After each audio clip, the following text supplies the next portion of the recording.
I would like to take a few minutes of your time to praise and honor the men and women who have worn the uniform and the ones who are still in the uniform, all who have made choice to serve this country, uphold the President's policy, and protect our freedoms.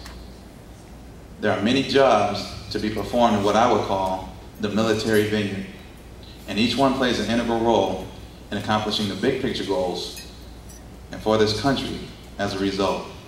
Each one of you deserves the best recognition, from the newly recruited to the highest ranking official overseeing our troops. These men and women travel to dangerous spots of the world, and we need to remember that for every person who is in uniform or has worn the uniform, there are or were families who had to tough it out and wait for them to come home safely. Amen. I know firsthand of the dedication and commitment of those who serve. They come from every walk of life and from every part of our country. Time and again, across generations, they have defended our safety, and in the piercing heat of the day and in the lonely dark of the night, far away from what they know of as home. It's so great to know that there are so many people who have dedicated their lives to his or her country, family, and the military. And I am a better person because of it. And I'd like to think that I'm sharing your sentiments, saying that I know that you all are a better person just because of the same thing. Just as they have stood up or are standing up for our country, we must remain faithful to them by supporting the men and the women in uniform and their families. And now I just would like to recite a few words from a lady by the name of Lillian Leader, entitled Memoriam. I did cast tech it a little bit, but we had to add a little bit. You know how we are. We say something, we were taught. The only question in the world that is a dumb question is a question that's not asked. That's right. So I had to spruce this up a little bit. Have you ever looked, really looked, at a soldier's face? Sometimes it's young, barely an adult. The hopes of youth still painted in its features. Sometimes it's old, older than faith, older than wisdom, older than time. And sometimes it's a bit of both all at once. Sometimes it expresses grit and pain, remembering the face of another who has fallen. Sometimes it's laughing or just pleased to have that moment of peace.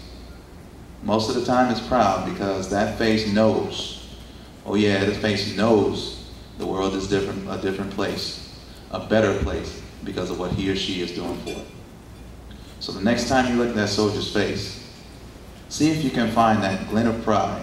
Sometimes it's hidden and you have to search it out. You'll find it in the eyes, always in the eyes. Amen. For the eyes are indeed the windows to the soul. Even a soldier, airman, or a sailor's soul. And when you have carefully examined every feature of that person's face, stand up straight and tall and smile your best smile. Thank that soldier, airman, and or sailor, because he or she does what some cannot or even will not do. They defend or have defended what he or she believes to be right with every being in their life. But more important, they defend or have defended a perfect stranger. And that perfect stranger is you. Amen. Right now we have a presentation coming up, and I'm going to read off the names.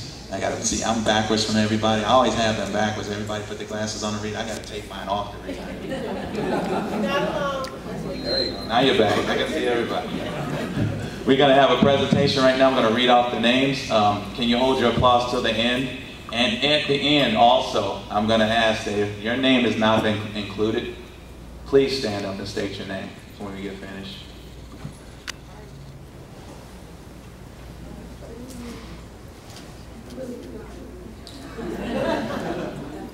It's quite all right.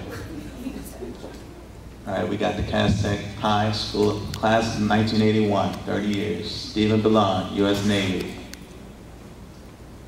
Anthony Bowie, U.S. Air Force. Mary Britton Williams, U.S. Army. Lakita Casnahosi, U.S. Coast Guard. Brenda Edwards, U.S. Army. Willie Fluker, U.S. Army. Damian GANEM, U.S. Army. Barbara Gary, U.S. Navy. Judith Harris Brown, U.S. Army. I'll see you later. Gregory Hollenquist, U.S. Army. Go Braves. Arlene Leamy Hendon, U.S. Navy. Jeffrey Mann, U.S. Navy. Laverne Mazone Hughes, U.S. Navy. Gina McCallum Porter, U.S. Army. Pamela McDonald, U.S. Army Reservist. Kevin Neal, U.S. Navy Reserve. Joseph Robinson, U.S. Marines. Sorry about that, Joe. Walter Scott, U.S. Army. Helen Taylor Harris, U.S. Air Force. Dana Thomas, U.S. Army.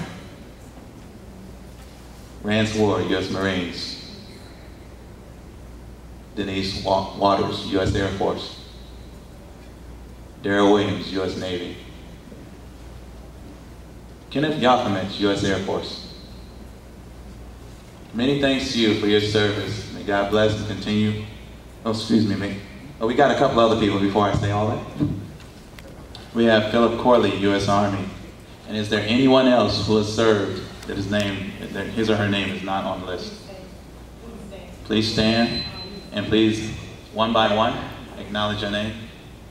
Lisa B. Smith, U.S. Navy. Tricia Cole, U.S. Air Force. Anyone else? To all of you, I want to say thank you, and one thing before we go.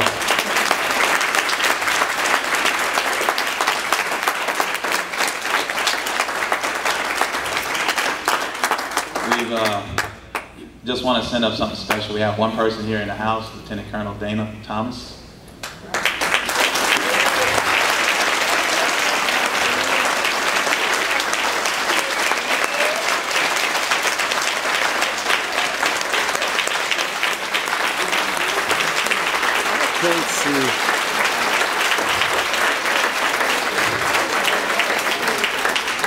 And I want everybody to include her in their prayers, because not only has she been over on one tour, but she's going back on another tour over to Iraq.